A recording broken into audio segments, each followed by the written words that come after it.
From the PEP Radio Newsroom, this is the evening news blast. LGBTQ Nation is reporting demonstrations for Trans Day of Visibility, or TDOV, took place across the United States yesterday and over the weekend, even as anti-trans rhetoric reaches an all-time high. Some of the demonstrations took place alongside the massive No Kings protests, while others stood alone at state capitals. Yesterday alone, the Supreme Court ruled against conversion therapy bans, which particularly affect trans youth, and Wisconsin narrowly avoided five anti trans bills being signed into law because of the veto power of Governor Tony Evers, the Democrat. While the Trump administration and state legislatures are working to harm trans people, these demonstrations can inspire hope that the fight will continue. The demonstration on the National Mall in the heart of the Capitol was the second annual TDOV event organized by the Christopher Street Project, an organization that seeks to get more trans people elected to office. Visibility is really important. Tyler Hack, founder of the Christopher Street Project, told the Washington Blade. Alongside needing to be an active part of society, having public life, and we need to demonstrate that we're not going anywhere. I mean, we had the people from the Hill, Congress members, come who weren't even planning to come and did. We are now learning about what it means to fight for and stand up for our rights. Alongside entertainment from queer artists, speeches were given by key trans activists. Those included Air Force Master Sergeant Logan Ireland, who has been at the heart of the case against the trans military ban, the entertainer and activist Peppermint, the executive director for Sparta Pride, Kara Corcoran, and Illinois Commissioner Precious Brady Davis.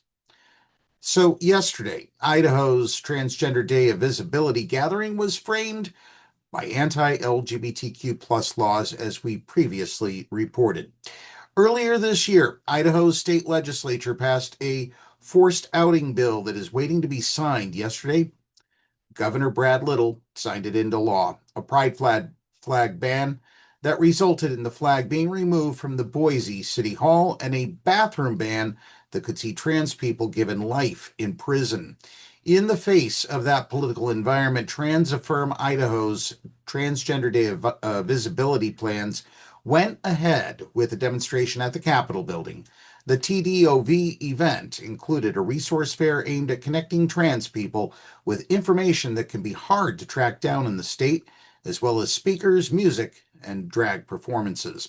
One person at the demonstration told KTVB, "We wanted to show that there are trans people in Idaho and you can't legislate us out of existence." Turning to news from New York, the first annual Manhattan Doll Walk happened yesterday. In Manhattan, trans people took to the streets for the first annual Doll Walk.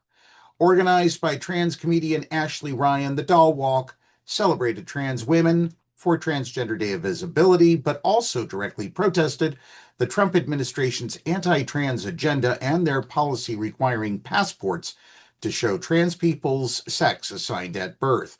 Ryan highlighted the event in an Instagram post, writing, "We marched topless yesterday to bring attention to the fact that the Trump administration and U.S. Supreme Court is changing the gender marker on the passports of all transgender, gender nonconforming, and intersex people back to the sex assigned at birth, which puts all of us in danger while traveling and leaves us with conflicting government documents. Trans women have taken the most heat over the past year," Ryan continued, "and so rather than protesting, we follow the government's orders and appear topless as men as a response to the chaos that they have caused, while also celebrating ourselves and trans resilience." And finally, House Representatives introduced a resolution recognizing the Transgender Day of Visibility.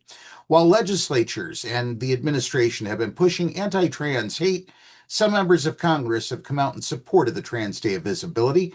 Democratic Representatives Pramila Jayapal from Washington, Sarah Jacobs of California, and out Congressman Mark Takano of California, along with Senator Brian Schatz of Hawaii, introduced a resolution to commemorate Transgender Day of Visibility and to recognize the many achievements and progress made by people in the transgender and gender nonconforming communities and affirm their human rights. Additionally, Senator Ed Markey of Massachusetts, who has been a consistent ally for the trans community, recognized TDOV online by reposting his speech from outside the Supreme Court in January. And that's the News Blast for this hour. If you are watching this news video on YouTube, please be sure to give the video a like and subscribe to our channel. PEP Radio is available on the Live 365 app, the PEP Radio page at paequality.com, Roku, and Alexa. Up next, we have the Meadville area weather forecast here on PEP Radio.